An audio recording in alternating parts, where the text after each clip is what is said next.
सबसे पहले ऑपरेशन महादेव के लिए बताना चाहूंगा।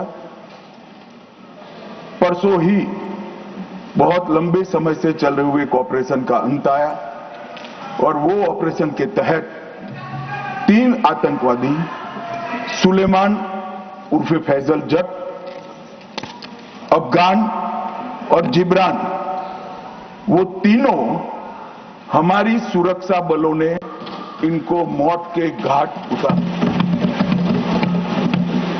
मान्यवर, सुलेमान ए श्रेणी का लश्कर तैयबा का कमांडर था। उसने पहलगांव हमले में उसकी ही राइफल से गोलियां चली थी।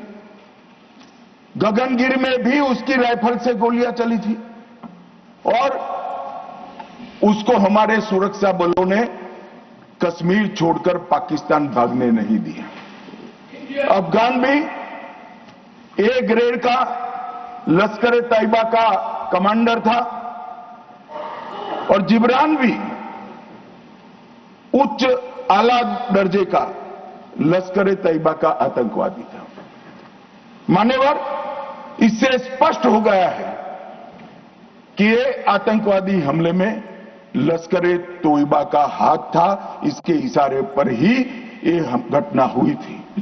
और साहब देखिए, प्रधानमंत्री जी ने सेना को जो हुक्म दिया ऑपरेशन सिंदूर में, मैं बाद में बताऊंगा, उसने लश्कर तैयबा के हेडक्वार्टर को छिन्न विछिन्न कर दिया। इनको भेजने वाले भी मारे गए और जिन्होंने गोली चलाई थी वो भी मारे गए। एक प्रकार से ऑपरेशन महादेव और ऑपरेशन सिंदूर दो इकट्ठा होता है तो दुनिया के सभी आतंकवादी हमलों में सबसे सटीक, सख्त और त्वरित जवाब माननीय प्रधानमंत्री के नेतृत्व में भारत के सुरक्षा बलों ने दिया। लश्कर तैयबा का आप सभी जानते हैं कि प्रतिबंधित संगठन है। कुछ ही समय के बाद इनके एक आउटफिट टीआरएफ ने जिम्मेदारी ली कि हमने ये निर्दोष नागरिकों को मौत के घाट उतारा है। मान्यवर, उसी दिन मैं वहां पहुंच गया था। सुरक्षा रिव्यू की मीटिंग हुई थी और सुरक्षा रिव्यू की मीटिंग में तय हुआ था कि आप जल्दी से जल्दी इनको पकड़िए, मगर उससे भी जल्दी ये लोग देश छोड़कर पाकिस्तान न भाग जाए इसकी चिंता करिए।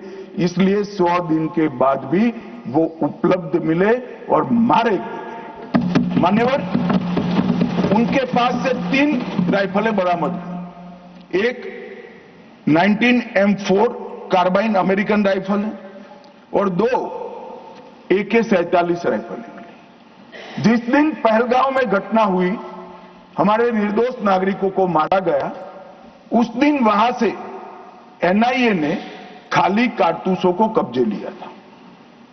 इनके मारे जाने के पहले ही वो खाली कारतूसों का फोरेंसिक साइंस लेबोरेटरी में एक प्रकार से इसकी जन्म कुंडली निकाली थी कि कौन सी राइफल से चले हैं।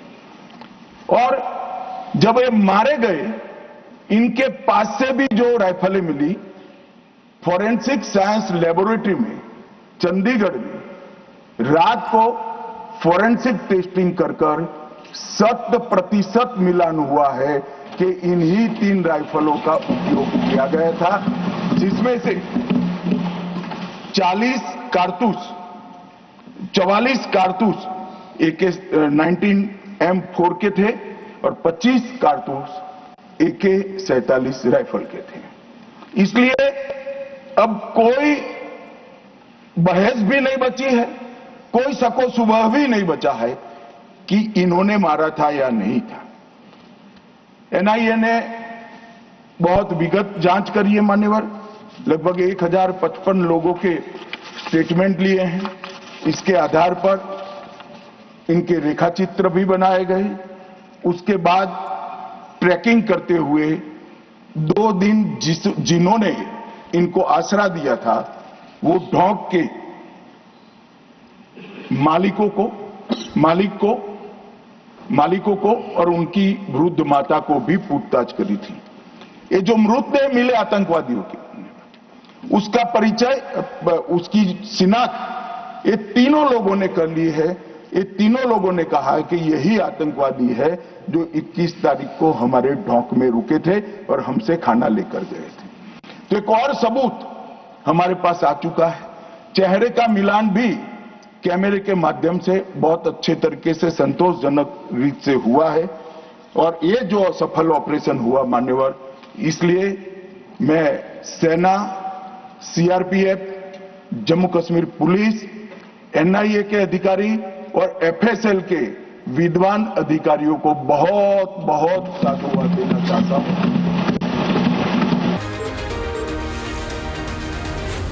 जी न्यूज।